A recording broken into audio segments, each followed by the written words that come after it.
बोलिए भारत माता की। ये अधवक्ताओं की आवाज है, थोड़ा दम जानी चाहिए इसमें। मेरे को कहा कि पहली बार हो रहा है, जिस दिन मेरे पास आए तो मैंने कहा इतनी देरी क्यों की आपने, इसलिए दोनों हाथ ऊपर उठाइए, क्योंकि आप भारत माँ के उस कार्य में लगे हुए हैं जिसको भारत माँ के उस गरीब मजदूर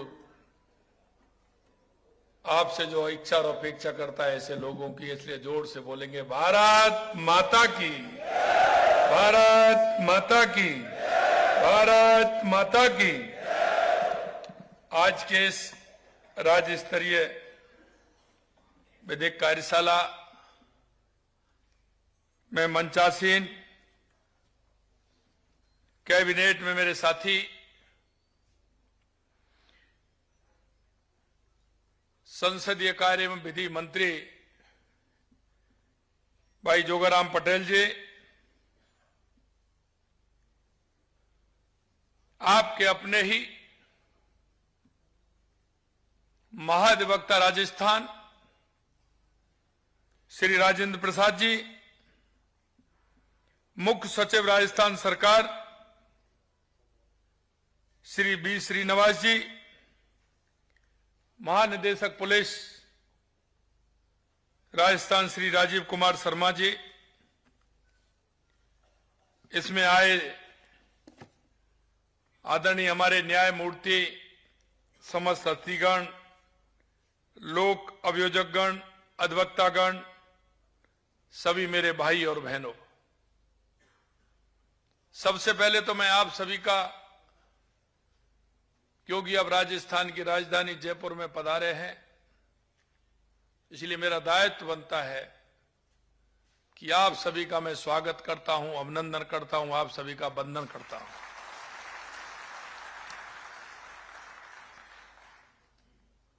यह कार्यशाला अगर आप अपने मन में विचार करेंगे तो इस कार्यशाला का बहुत बड़ा महत्व है, और महत्व इसलिए है कि जो मेरे सामने बैठे हैं वो लोग हैं जिसमें हमारा जो समाज है वो उन पर विश्वास करता है।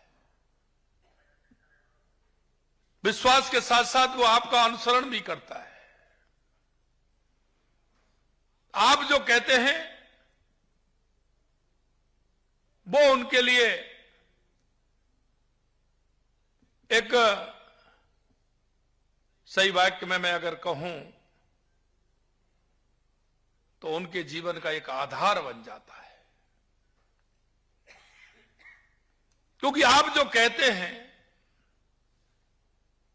और आपसे जो उनका काम पड़ता है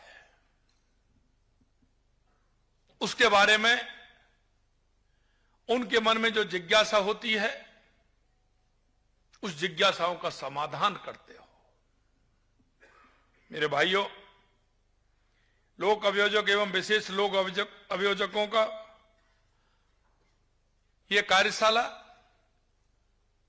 हमारे नए अपराध कानूनों, साइबर कानूनों, दिव्यांगजनों से जुड़े कानूनों, जागरूक, संवेदनशील और दक्ष तो बनाता है, लेकिन इसके साथ साथ इस कार्यशाला में आपको सरकारी अधिवक्ता या अभियोजन अधिकारियों का प्रशिक्षण एवं क्षमता वृद्धि करता है, न्याय व्यवस्था को अधिक प्रभावी और संवेदनशील एवं आधुनिक बनाना, नवीन आपराधिक कानूनों के प्रभावी क्रियान्वयन पर प्रशिक्षण, न्यायालयों में नई विधियों के व्यवहारिक अनुप्रयोग पर चर्चा, साइबर अपराधों की रोकथाम, डिजिटल साक्ष्यों के उपयोग एवं विशेषज्ञ मार्गदर्शक, तकनीकी अपराधों से निपटने में अभियोजन की भूमिका पर विमर्श, दिव्यांगजनों विशेष रूप से सक्षम व्यक्तियों के लिए संवेदनशील न्याय व्यवस्था पर विचार विमर्श, न्याय को अधिक सुलभ,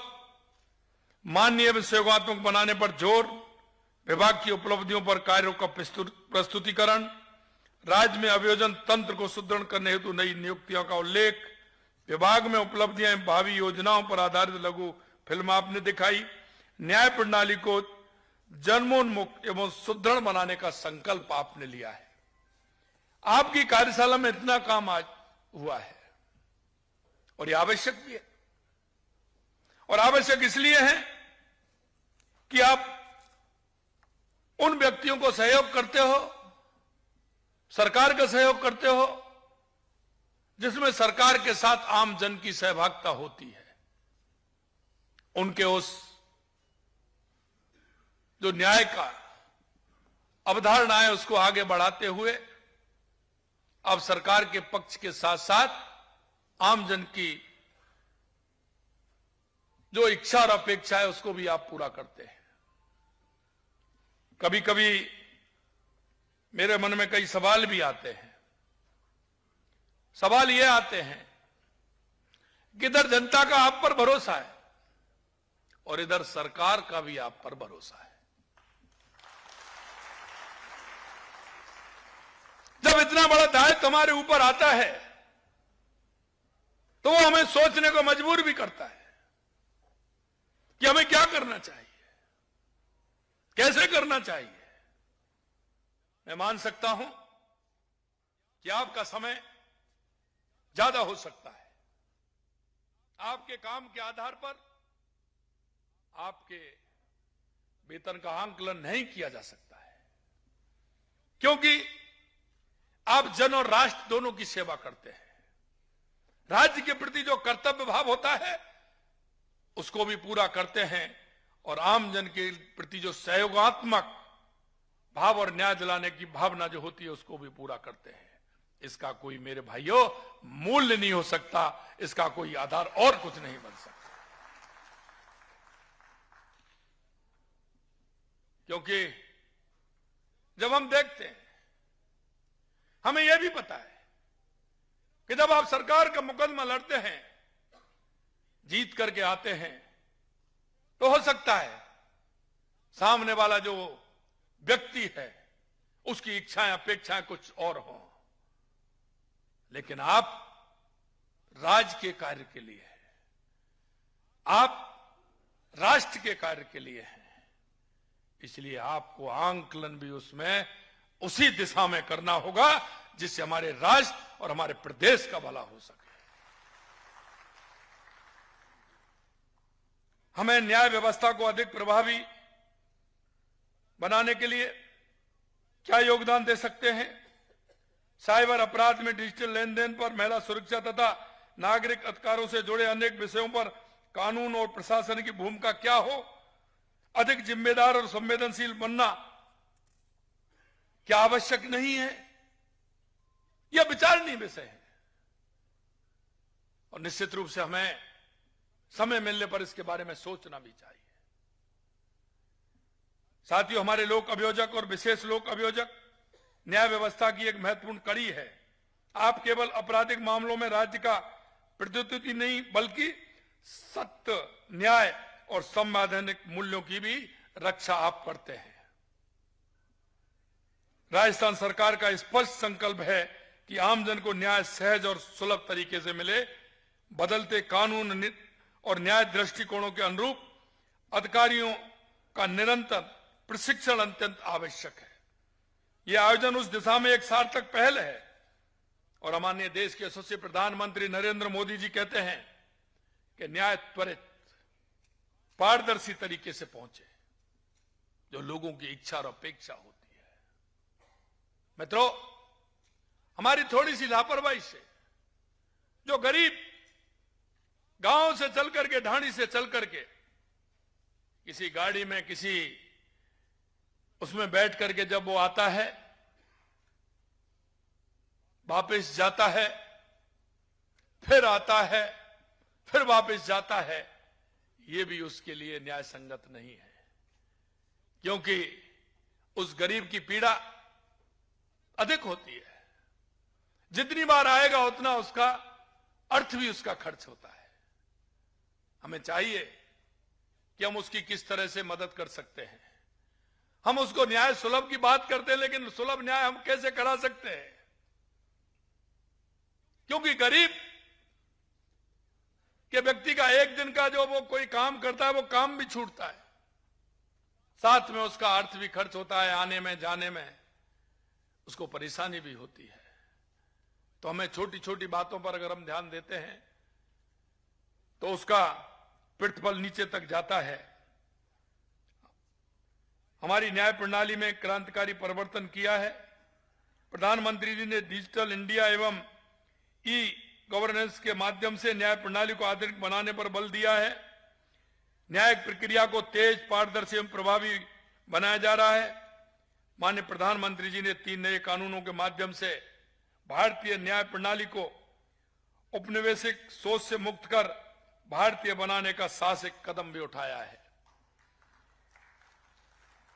ये एक ऐतिहासिक सुधार है जिसमें हर व्यक्ति के लिए न्याय की सुलभता सुनिश्चित की गई है। इन नए कानूनों की सबसे बड़ी विशेषता यह है कि ये आम नागरिक को केंद्र में रखते हैं। नए कानूनों में दंड के स्थान पर न्याय को प्राथमिकता दी गई है। इसलिए नए कानून का नाम भारतीय दंड संहिता के स्थान पर भारतीय न्याय संहिता रखा गया है। मित्रों, राजस्थान की अगर मैं बात करूं तो जिस तरह से मांग आपके द्वारा हमारे पास आई, राजस्थान सरकार ने तीनों नए कानूनों को सफल क्रियान्वित के लिए प्रतिबद्ध है। पुलिस और अभियोजन को इन कानूनों की पूरी जानकारी देने के लिए प्रशिक्षण कार्यक्रम चला रहे हैं। लोक अभियोजकों और विशेष लोक अभियोजकों के लिए आयोजित की जा रही कार्यशाला भी है। हमारी उसी सोच को, समर्पण को दर्शाती है। हम नए कानूनों की निहित मंशा के अनुरूप प्रदेश भर में अदालतों की संख्या बढ़ा रहे हैं।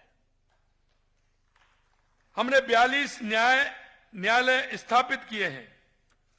हमने फलौदी, डीडवाना, कुचामन, खैरतल, तिजारा, ब्यावर, बाड़मेर, डीग, कोटपुतली, भैरोड़ एवं सलूमर में जिला एवं सेशन न्यायालय भी खोले हैं। बड़ी सारड़ी, केशोराय पाटन, केम्पकोट के स्थान पर नियमित अतिरिक्त जिला एवं सेशन न्यायालय स्थापित किया है। झुंझुनू, प्रतापगढ़, टोंक, राजसमंद, चित्तौड़गढ़, बारां और सीकर में विशिष्ट न्यायालय भ्रष्टाचार निवारण अधिनियम स्थापित किए हैं। हनुमानगढ़, सवाई माधोपुर, चूरू, बीकानेर, जोधपुर में विशेष न्यायालय पॉक्सो एक्ट खोले हैं।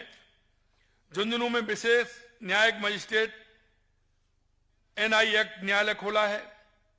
नदबई, चाकसू, छोटी सादड़ी, सांगोद, उनियारा, चौटन में और बर में अतिरिक्त जिला एवं सेशन न्यायालय स्थापित किए हैं। खैरतल, तिजारा, डीग के पहाड़ी में सिविल न्यायाधीश एवं न्यायिक मजिस्ट्रेट न्यायालय का सृजन किया गया है। न्यायालय में भवनों का आधुनिकीकरण किया जा रहा है। डिजिटल न्याय प्रणाली को मजबूत किया जा रहा है। वीडियो कॉन्फ्रेंसिंग की सुविधा प्रदान की जा रही है। हमने 27,000 से अधिक लोगों को विधिक सहायता उपलब्ध करवाई गई है। राजस्थान पीड़ित प्रीतिकर स्कीम के तहत 4,000 पीड़ितों को 85 करोड़ रुपए की सहायता प्रदान की गई है। 1,20,000 विधिक साक्षरता शिविर आयोजित हुए हैं, जिनमें करीब 77 लाख लोग लाभान्वित हुए हैं।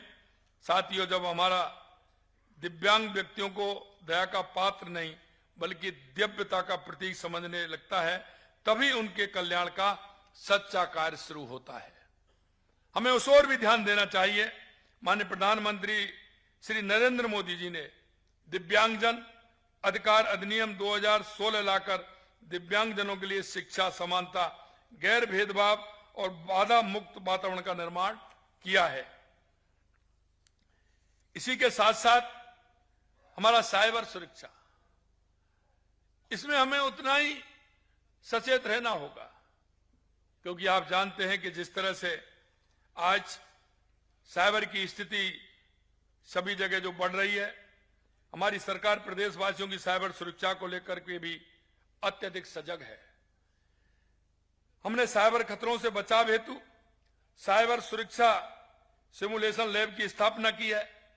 ऑपरेशन साइबर शील्ड चलाकर साइबर अपराधों पर अंकुश लगाने एवं साइबर अपराधियों के खिलाफ प्रभावी कार्रवाई करने का काम भी हमने किया है।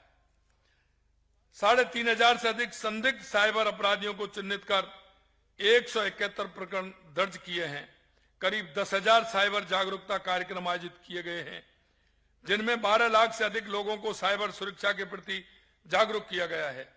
राज्य के समस्त पुलिस थानों पर साइबर हेल्प डेस्क स्थापित किए गए हैं और वर्ष 2030 तक समस्त पुलिस जिलों में साइबर पुलिस स्टेशन स्थापित किए जाएंगे। हम इसको चरणबद्ध तरीके से कर रहे हैं। आजकल सामने आ रही डिजिटल अरेस्ट की घटनाएं से आम नागरिकों को बचाने तथा प्रदेश में साइबर अपराधों पर नियंत्रण एवं रोकथाम के लिए Rajasthan cyber crime control centre की स्थापना हम करने जा रहे हैं। हम साइबर अपराधों के एआई आधारित विश्लेषण की व्यवस्था करेंगे। साइबर हेल्पलाइन के लिए कॉल सेंटर स्थापित करेंगे। मित्रों, मैं आपसे एक ही बात कहना चाहता हूं, ये वो विषय हैं जो विशेष करके हमें रुचि लेकर के इन कामों को हमें करना पड़ेगा। यह प्रशासन, पुलिस और आप सबका मिलकर के काम होगा, क्योंकि नए नए तरीके से साइबर क्राइम होते हैं, उन पर किस तरह से हम कर सकते हैं। हमने उसके लिए कहा है कि हमारी पुलिसिंग भी आधुनिक होनी चाहिए। उसके लिए जो इंस्ट्रूमेंट की आवश्यकता है, हमने उनको कहा है कि वो लाइए, करिए, जिससे कि किसी भी तरह से हमारा कोई भी व्यक्ति साइबर की उससे ठगा नहीं जा सके। हम चाहते हैं कि राजस्थान में पूरी तरह से अपराध किसी भी श्रेणी का हो, अपराध हो नहीं, और हो तो तुरंत उसके खिलाफ कार्रवाई की जाए और उसको सलाखों में पीछे किया जाए। यह हमारी मंशा है। आज के समय में कानून केवल शासन का माध्यम नहीं, बल्कि सामाजिक न्याय और जनकल्याण का आधार है। महिलाओं, बच्चों, किसानों और वंचित वर्गों के अधिकारों की रक्षा के लिए है। संवेदनशील और प्रभावी कानून व्यवस्था की दिशा में राजस्थान सरकार निरंतर कार्य कर रही है। मुझे विश्वास है कि कार्यशाला के माध्यम से विधिक अधिकारियों की कार्य क्षमता में वृद्धि होगी। विशेषज्ञों के अनुभव, विचार विमर्श, सुझाव विधि क्षेत्र में वर्तमान भावी चुनौतियों का समाधान खोजने में मददगार साबित होंगे। मेरा सभी प्रतिभागियों से आग्रह है कि वे कार्यशाला को नवाचार, सुधार और जनसेवा के नए अवसर के रूप में देखें। आप इस मन से कुछ नया सीखने की कोशिश करें और उसे अपने कार्यों में शामिल करने का प्रयास करें, क्योंकि अनुभव का ऐसा नहीं है कि हम पूर्ण हो गए। आज के समय में कोई भी अपने आप में पूर्ण नहीं है। घटनाएं होती हैं, अनुभव आते हैं, आते चले जाते हैं। वो जीवन में हमेशा कोई नई सीख देता है। आपके जीवन में भी कोई कभी कभी नया आता होगा। आप कहते होंगे मैं 40 साल से वकालत करता हूं, लेकिन ऐसा केस पहली बार आया है। कई बार आते हैं, हमें हमेशा सीखने को मिलता है। और मैं तो कहता हूं कि पहली बार यह कार्यशाला हुई है, आप इसको टाइम मान कार्यशालाओं को आयोजित करें और उसमें 2-4 विषय और हैं, वो भी हमें डाल लें। और एक इसमें मैं कहना चाहता हूं, अपने आत्मचिंतन का विषय भी उसमें डाला जाए। हमें भी यह देखना चाहिए, आपका मूल्यांकन कोई नहीं करेगा। हमारा मूल्यांकन हम खुद करेंगे, क्योंकि सरकार की जिम्मेदारी और जन की जिम्मेदारी, दोनों जिम्मेदारी आपके ऊपर है। मैंने जन के लिए और सरकार के लिए, जो सरकार ने विश्वास किया है, मैंने क्या क्या काम किए हैं। मित्रों, मुझे कहना नहीं चाहिए, लेकिन कुछ बात ऐसी है जिनको मैं कहता हूं। हमें देखना होगा कि महीने का हमारा टारगेट क्या है, हमने महीने में कितना काम किया है, हमने सरकार को जो जिम्मेदारी सरकार ने दी है, वो सरकार को हमने लौटा के क्या दिया है, जन को लौटा के हमने क्या दिया है। ये हमारा आत्मचिंतन आवश्यक है, क्योंकि आप दोनों के भरोसेमंद हैं। इधर जन का भी विश्वास आपके ऊपर है और इधर सरकार का विश्वास भी आपके ऊपर है। इसलिए मेरे भाइयों, आप वो लोग हैं, क्योंकि जन आपकी तरफ देखता है। सरकार भी चाहे छोटा हो या बड़ा हो, किसी भी तरह का केस हो, वो आपकी तरफ देखते हैं। हमें विचार मंथन करना चाहिए। हमें यह देखना चाहिए कि हम कितना उसमें कर रहे हैं।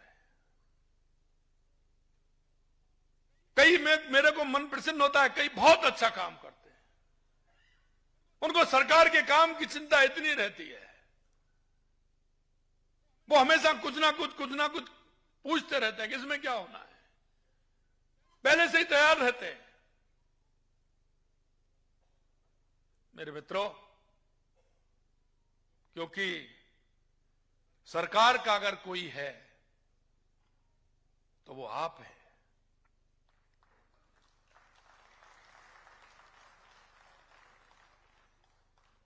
और सरकार कोई